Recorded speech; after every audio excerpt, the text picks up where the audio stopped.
Now listen, O Parth, as I reveal Buddhi Yoga, or the yoga of intellect. When you work with such understanding, you will be freed from the bondage of karma.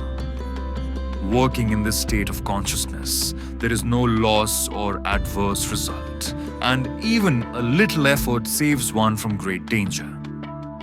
O descendant of the Gurus, the intellect of those who are on this path is resolute, and their aim is one-pointed. But the intellect of those who are irresolute is many-branched. Those with limited understanding get attracted to the flowery words of the Vedas, which advocate ostentatious rituals for elevation to the celestial abodes and presume no higher principle is described in them.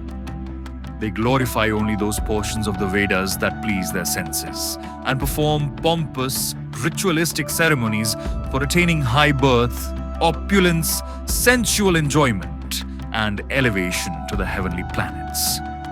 With their minds deeply attached to worldly pleasures and their intellects bewildered by such things, they are unable to possess the resolute determination for success on the path to God. The Vedas deal with the three modes of material nature.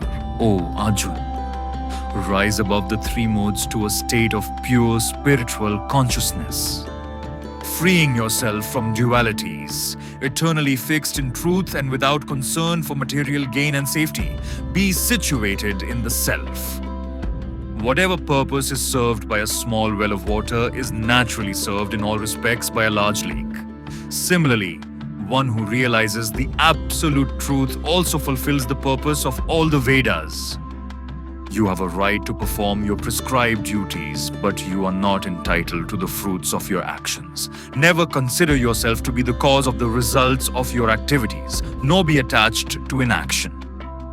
Be steadfast in the performance of your duty, O Arjun, abandoning attachment to success and failure. Such equanimity is called Yoga.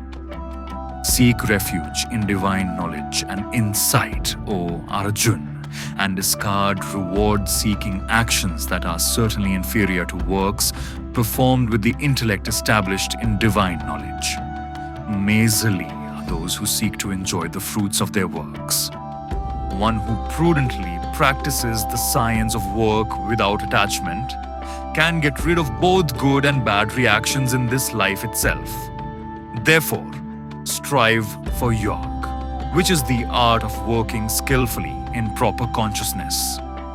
The wise, endowed with equanimity of intellect, abandon attachment to the fruits of actions which bind one to the cycle of life and death. By working in such consciousness, they attain the state beyond all suffering.